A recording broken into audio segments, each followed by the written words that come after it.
This is the Grand Quest, a mod pack I made to fix Minecraft. And this is how you play it.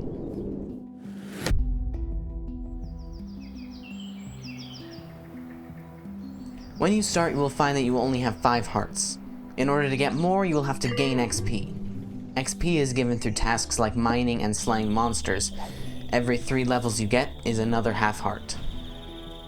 Once you craft wooden tools, the next tier is stone tools. However, you craft them differently in the Grand Quest. If you press E on your keyboard, you will see your inventory, and on the bottom is a little search bar.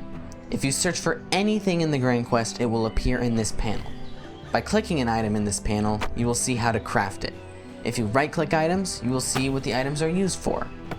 Playing around with this will show you more of what can be done.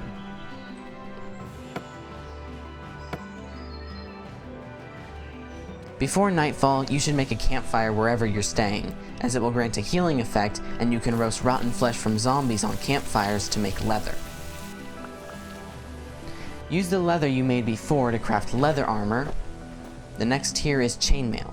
By clicking on the chain in the chainmail recipe, you will find chain requires copper. Looking up iron armor, it will require smithing the previous armor with an iron block. Diamond is the next tier. If you look it up, you will see that the tools require amethyst. Amethyst is found in geodes underground. As you mine deeper, you will hit deep slate. This rock is the marker that monsters will be stronger, spawning with armor and sometimes unique abilities. It also marks where diamonds are more likely to be found. When you decide to enter the Nether, all monsters will become likely to wear armor. The Nether will also be far harder to traverse, as well as more rewarding. The structures here can have unique weapons, and deep underground you can find netherite.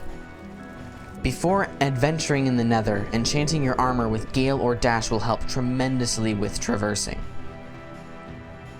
It may be a hard find, but while traveling you may come across a structure called the Nether Fortress. Inside you will find blazes, which drop blaze rods.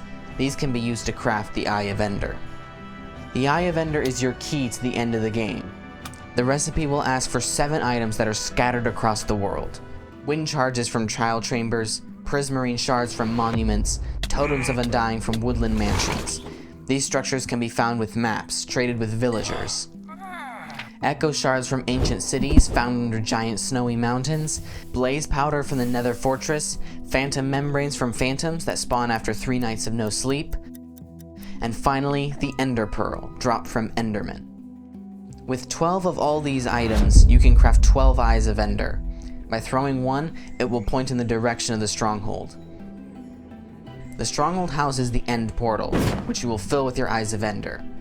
If any of your pearls broke on the way to the stronghold when you threw them, they will appear in the End Portal frame.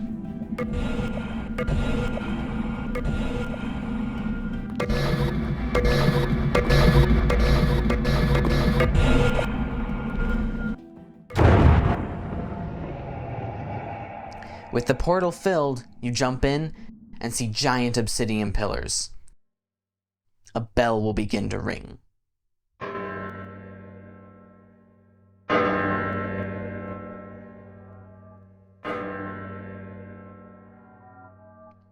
Approach the center, and the Ender Dragon will spawn.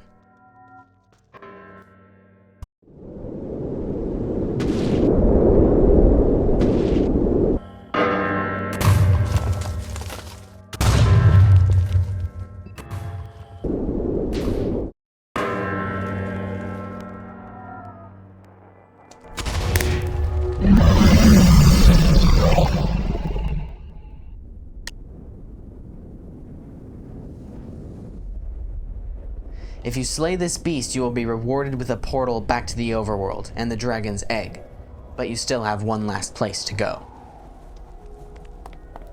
By entering a small gateway, you will teleport far out in the end.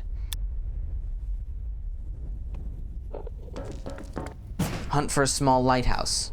This lighthouse has a vault that contains a map to the End Castle. An alternative to this map is by throwing Eyes of Ender in the end. They will point to the castle as well. By fishing in the end, you can easily gain more Eyes of Ender. Eventually you will find a structure larger than any other in the Grand Quest.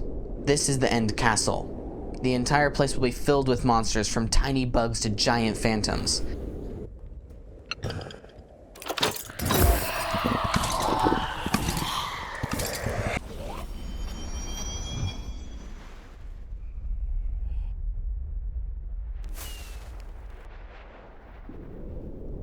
At the center of the castle, another end portal will sit, unfilled. By clearing the castle and filling the portal, you will have completed the Grand Quest.